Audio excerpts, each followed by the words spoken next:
Hello guys, magluluto tayo ngayon ng paella. Ang tawag sa Ilonggo Valenciana. Bago tayo maggisa, pinakulan muna natin yung kawali na mainit na tubig para matanggal yung mga residue ng mga niluto nakaraan. And then maglagay tayo ng vegetable oil. Painitin lang natin yung mantika and then maglagay ng bawang, tapos sibuyas,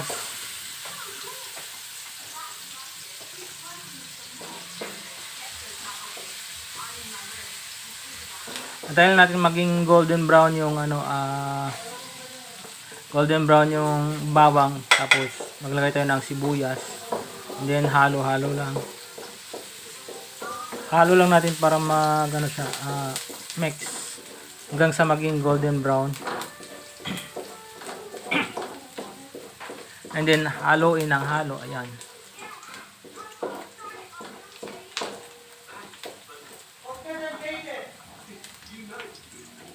Maglagay tayo ng pork na hiwa to na pork strip. Then halo lang.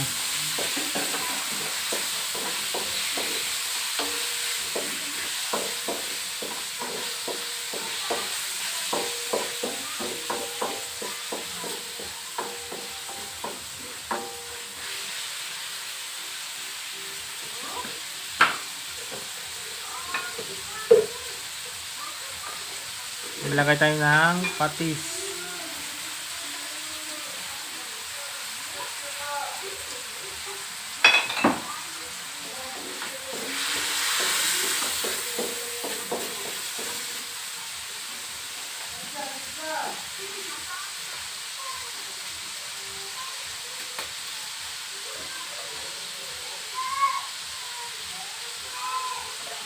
Maglagay ng bitsin saka magic sarap.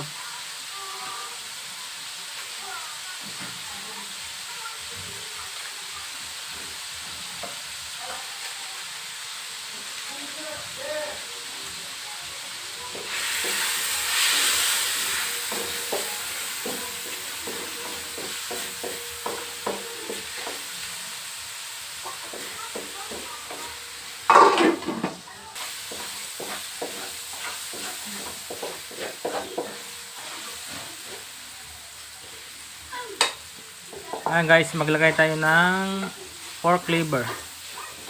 Bago hiwain yung pork liver, nilapuan ko muna siya, pinakuluan para matanggal yung mga panghi at lansa ng atay ng baboy, para hindi mangamoy yung niluto natin, saka hindi siya madurog pag ginisa natin.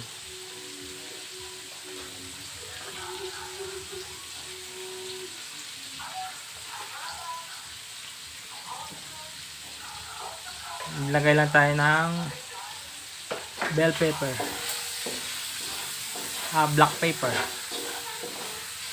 pala. Then halo lang and then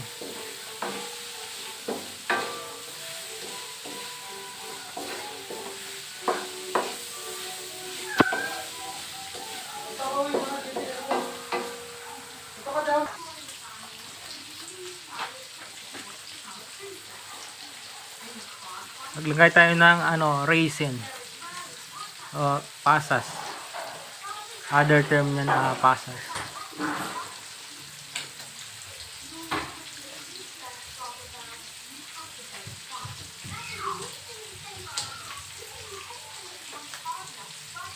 Then haluin lang natin para ma-mix yung niya,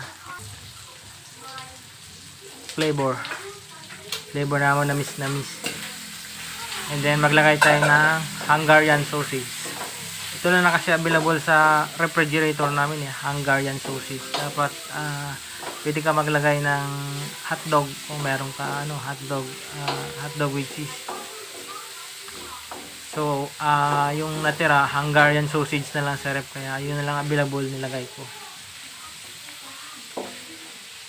And then halo-haloin lang natin.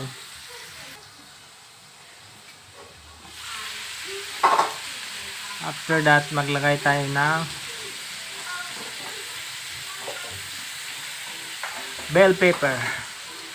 Yung bell pepper ngayon, mas sa mahal ng bell pepper ngayon, 2 piraso lang binili ko, halagang 35 pesos. Yung 2 kilo nagkakahalaga, yung 1 kilo nagkakahalaga ng 200, sabi ng tindera, sa mahal ng bell pepper ngayon. And then maglagay tayo ng condensed milk para creamy sarap. Then halo-haloin lang. And then maglagay na tayo ng rice, malagkit rice. Yung malagkit rice ko, nilagyan ko na siya ng 1 cup na regular rice para di masyadong sticky. And then halo-haloin lang natin hanggang sa mag-mix lahat ng ingredients at kanin. After that, nang tinanggal ko na sa kalan, nilagay ko yung green peas. And then halo-haloin lang din kasi yung green peas bilis madurog yun eh. Luto na kasi yun. Kaya ayan, ready to serve na. Yummy, yummy, yummy, yummy, yum, yum.